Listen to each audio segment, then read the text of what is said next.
இந்த பூவை எனக்கு வச்சு விடுங்க மாமா. இதுக்காக தான் கூப்பிட்டியா? பின்ன உங்க கையால பூ வச்சுக்கணும்னு ஆசையா இருந்தது, அதான் பூ வாங்கினேன். வச்சு விடுங்க மாமா. கொடு.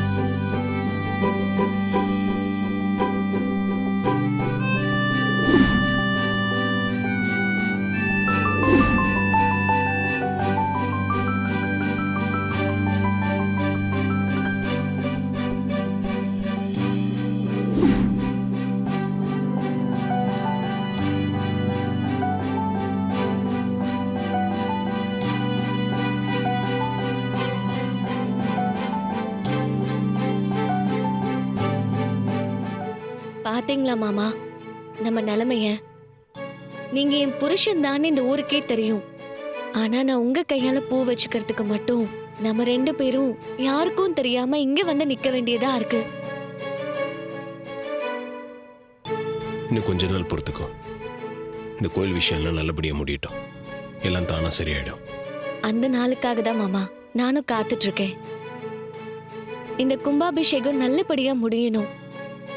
அதுக்கப்புறம் நீங்களும் நானும் எல்லாரும் முன்னாடியும் சந்தோஷமா வாழணும் மாமா. அதுதான் என்னோட ஆசையே. நீ எதை பத்தியும் கவலைப்படாத ரேவதி. நீ ஆசைப்பட்ட மாதிரியே நம்ம சந்தோஷமா வாழும். மாமா எப்படியோ பேசி அம்மாவை சம்மதிக்க வச்சீங்க. அப்பாவை கலச பூஜைக்கு கூட்டிட்டு வந்தாச்சு. இந்த கோயில் விசேஷம் எல்லாம் முடிஞ்சதும் ஒரு நாள் முழுக்க உங்க கூடவே இருக்கணும்னு ஆசையா இருக்கு மாமா. அவ்வளவுதானே?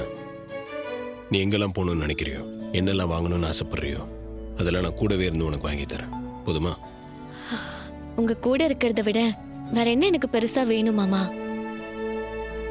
நீங்க என்ன வேணாலும் கேளு, தரேன்னு சொல்றீங்க. ஆனா எனக்கு நீங்க மட்டும்தான் மாமா வேணும்.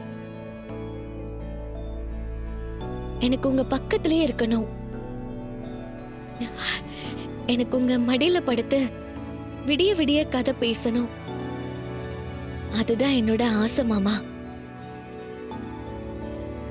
கண்டிப்பா நடக்கும் ரேவதி. இந்த கலச பூஜை நல்லபடியா முடியட்டும். அதுக்கப்புறம் ஒரு நாள் ஃபுல்லா நான் உன் கூடவே இருக்கேன்.